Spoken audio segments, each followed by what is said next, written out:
Kabalo ba ka? Ikaw ang pinakaperpekto sa iyang binuhat. Bata pa lang kagipurma pa lang kasatihan sa imong mama. Nakita niya ang tanan mong kalisdanan ug nadungog niya ang tanan mong kagulaanan. Sa tanan nimong binuhatan iyang nahisayran. Kay ang Ginoo maoy nagbantay kanimo ug walay nakulang kanimo. Gipapahulay kaniya sa dunhawng sibsibanan ug gitultulan kaniya sa tin-awng katubigan. Gilig-on kaniya.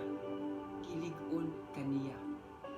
Ug gitultulan kaniya sa dalan nga angay mong subayon tungod ug alang sa iyang ngalan. Tungod ug alang sa iyang ngalan. Bisan pag maglakaw ka sa kangit-ngit nga walog sa kamatayon, dili ka mahadlok. Dili ka mahadlok. Kay nag-uban siya kanimo.